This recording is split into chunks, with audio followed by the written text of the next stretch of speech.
Un passage souterrain coloré, une signature sur un mur abandonné, des messages poétiques ou impertinents, tout le monde a déjà aperçu ces graffitis urbains qui arpentent les villes.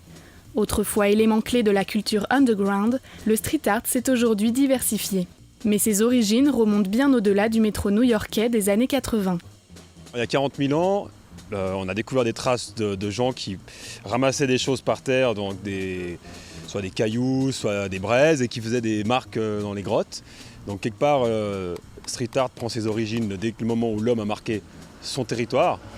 Donc il y a toujours eu des traces d'inscriptions, on va dire anarchiques, dans toutes les sociétés, dans toutes les civilisations humaines.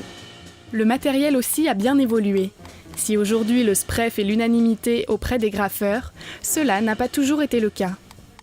Avant l'invention du spray dans les années 60, c'était la peinture qui était utilisée, parce qu'il y avait déjà des gangs qui marquaient leur nom, ou des gens qui marquaient leur nom, mais ce n'était pas encore considéré comme art, c'était plutôt lié à la violence ou bien au territoire.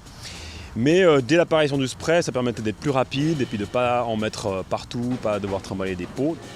Depuis l'apparition de ces premiers graphes en 1983, Genève a compté avec de nombreux lieux incontournables pour les graffeurs, comme l'espace Artamis, le Goulet 25 et aujourd'hui encore le canal de Satigny. Des sites tolérés par tradition, où artistes genevois et internationaux s'y retrouvent pour partager leurs univers. Avec l'engouement progressif pour cette culture dans les années 2000, de nouveaux mouvements sont nés et le street art se distingue désormais de l'univers des graffitis.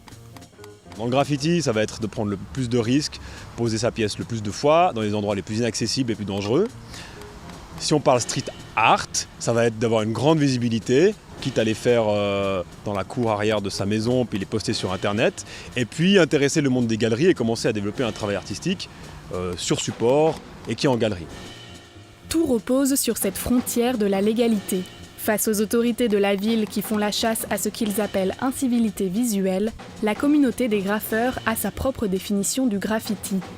C'est dès qu'en fait l'environnement urbain reçoit une intervention qui le transforme. Et puis qui quelque part aussi, un jour il y avait quelque chose n'existait pas, puis le lendemain quelque chose est apparu, ça peut être coloré, ça peut être poétique. Et puis c'est ça en fait, ça amène l'art là où il ne doit pas être. On peut se demander si la publicité n'est pas une incivilité visuelle à des gens qui n'ont rien demandé de voir des panneaux de pub. On peut se demander si les constructions de béton ne sont pas une incivilité visuelle. Donc je crois qu'on est simplement un produit de notre système et de notre société. Et donc voilà, dans une société idéale peut-être qu'il n'y aurait pas besoin de faire des graffitis. Parce qu'on trouverait de la beauté partout, mais peut-être que le graffiti ou le street art amène la beauté là où il n'y en a pas.